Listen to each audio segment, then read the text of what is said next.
Today we're installing a vinyl fence. It's a colored one. We're setting it right alongside the guy's driveway that comes into his house. He's got a narrow lot. And there's an existing fence. He had an existing fence of his own that he tore down.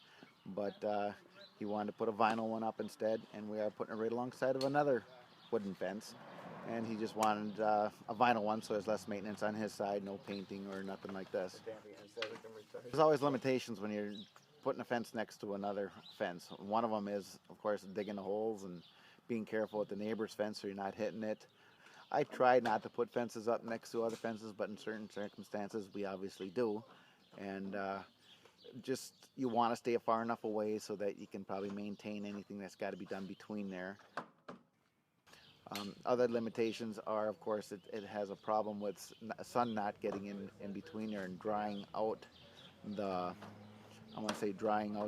dew that would build overnight.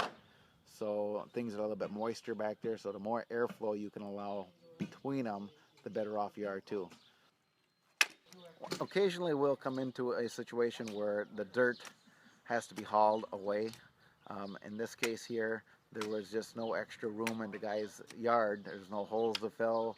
There's just no place to put the extra dirt, so we have to haul it away. It becomes a little bit more labor intensive to actually haul it away because we got to pour our concrete first and then shovel it all back on the trailer afterwards. So just once in a while we do have that problem that we have to contend with. One other issue we have is when we are tight up against a fence like this one here, we cannot use some of the equipment that we prefer to use on some of these residential jobs.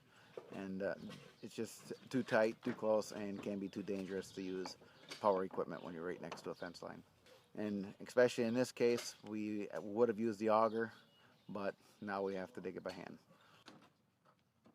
One more problem that we have working against another fence, of course, is when you're digging holes and putting the fence up, you would have to make sure that you're able to install it from one side of the fence. And with the vinyl fence being that everything snaps together and there's really no screwing that you would have to do on the opposite side of the fence, it makes it very nice, a nice and easy install when you're using vinyl versus a wood, for instance, where you may have to screw some stuff in from the outside.